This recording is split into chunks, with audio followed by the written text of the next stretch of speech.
दोडक्याची भाजी म्हटलं की छोटेच काय तर मोठेसुद्धा अगदी नाकं मुरडतात. तर म्हणूनच आज मी घेऊन आले दोडक्यापासून बनणारा असा हा आगळावेगळा पदार्थ म्हणजेच दोडक्याचे धपाटे किंवा थालीपीठ. चला तर मग व्हिडिओला सुरुवात करूया. मी पूजा तुम्हा सर्वांचं स्वागत करते पूजा स्पेशल रेसिपीजमध्ये, जिथे तुम्हाला मिळतात झटपट, सोप्या आणि टेस्टी रेसिपीज. अजूनही जर चॅनलवर नवीन असाल तर प्लीज माझं चॅनल सबस्क्राईब करा आणि बेल आयकॉनवरही क्लिक करा. इथे मी साधारण अर्धा किलो हे दोडके घेतलेले आहेत. अगदी कोवळे दोडके घेतलेत आणि ते मी अशा प्रकारे किसून घेतलेले आहेत. 1 कप इतका हा किस आहे. तर आता आपण यामध्ये बाकीचं साहित्य घालूया. तर एका मिक्सरच्या भांड्यामध्ये मी एक बारीक चिरलेला कांदा, तसंच एक मोठ्या आकाराचा टोमॅटो, 5 ते 6 हिरव्या मिरच्या, 1 इंच आलं आणि 10 ते 12 लसणाच्या पाकळ्या घेतल्यात. सोबतच 1 चमचा जिरं घेतलेलं आहे आणि 1 चमचा तीळ घेतलेत आणि हे सारं आपण मिक्सरमध्ये बारीक करून घ्यायचं आहे. तर आता या दोडक्याचा जो किस घेतलेला आहे त्यामध्ये आपण हे वाटण घालूयात. त्याचसोबत मी इथे थोडासा हिंग, थोडीशी हळद, सोबतच 2 कप गव्हाचं पीठ, 2 कप ज्वारीचं पीठ आणि साधारण अर्धा कप होईल इतकं बेसन घेतलेलं आहे. 1 मोठा चमचा ओवा मी अशा प्रकारे हातावर चोळून घालते.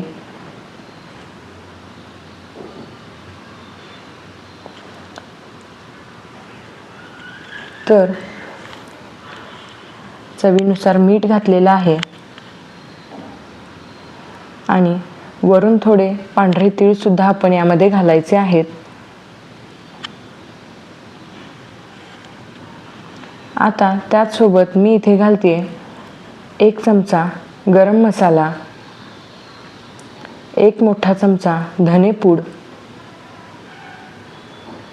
त्यासोबत 1 मोठा चमचा जिरेपूड आणि हे आपण सारं मिक्स करून घ्यायचं आहे. एकाच वेळी पाणी घालायचं नाही आहे, कारण दोडक्यामध्ये सुद्धा पाण्याचा अंश असतो. तर आता आपण हे व्यवस्थितपणे सुकंच मिक्स करून घ्यायचं आहे आणि अगदी थोडं थोडं पाणी घालून याचं व्यवस्थित कणिक मळून घ्यायचं आहे.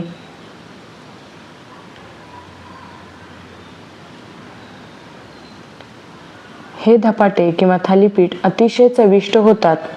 तुम्ही ही रेसिपी एकदा नक्की ट्राय करून बघा. तर जास्त पातळ नाही किंवा जास्त घट्ट नाही अशा पद्धतीने मी हे कणिक मळून घेतलेलं आहे.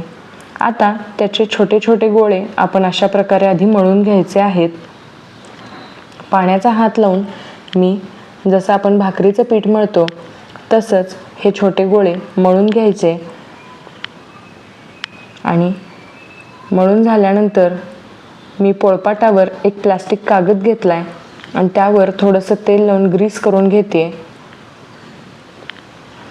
तुम्हाला जर यापेक्षा कापडावर थापता येत असेल तर तुम्ही कापडावर सुद्धा थापू शकता पाणी लावून, पण मला ही पद्धत सोपी वाटते म्हणून मी प्लास्टिकवर थोडंसं तेल लावून पुन्हा थोडंसं तेल घालते आणि त्यावर हा गोळा ठेवून प्लास्टिकने परत कव्हर करते आणि वरून अशा प्रकारे आपण हे थापून घ्यायचं आहे.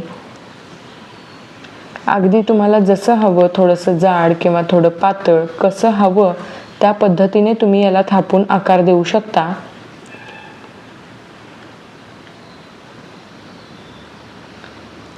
आता व्यवस्थितपणे पटकन असं हे गोल थालीपीठ बनवून तयार आहे.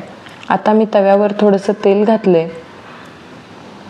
तवा व्यवस्थित गरम झालेला आहे आणि प्लास्टिकवरून हे मी हातावर घेते आणि हे मी तव्यावर घातलेलं आहे. आता इथे मी तुम्हाला हे थालीपीठ भाजायच्या 2 पद्धती सांगते. पहिली म्हणजे तुम्ही इथे दोन्ही बाजूंनी हे फ्राय करून घेऊ शकता किंवा एकाच बाजूने फ्राय करायचं आणि एक बाजू झाकण लावून वाफेवर शिजवून घ्यायची, असं सुद्धा हे करू शकता. तर आता इथे मी तुम्हाला दोन्ही पद्धती दाखवते. त्यापैकी पहिली पद्धत म्हणजे दोन्ही बाजूंनी फ्राय करून घेणे. तर इथे तुम्ही बघू शकता हे एका बाजूने फ्राय झाले, वरून मी व्यवस्थितपणे तेल लावून घेते. आता दुसऱ्या बाजूला सुद्धा आपण थोडंसं तेल लावायचं आहे आणि या बाजू पलटून पलटून आपण हे व्यवस्थित छान गोल्डन ब्राऊन कलरवर भाजून घ्यायचं आहे. आता दुसरी पद्धत म्हणजेच इथे मी धपाटा हा तव्यावर घातला आहे. आता त्याच्या सगळ्या बाजूंनी तेल सोडून घ्यायचं, सोबतच पाण्याचा एक हबका मारायचा आणि पटकन याला झाकण लावायचं. म्हणजेच एक बाजू तव्यावर भाजली जाते तर दुसरी बाजू वाफेवर भाजली जाते. आता आपण बघूया मागची बाजू व्यवस्थित भाजली गेली आहे का. तर मागची बाजू छान भाजली गेली आहे आणि वरची बाजूसुद्धा वाफेवर भाजली गेली आहे. तर हे तुम्ही गरमागरम दोडक्याचे धपाटे दह्याबरोबर सर्व करा आणि ही रेसिपी कशी वाटली हे मला नक्की कळवा.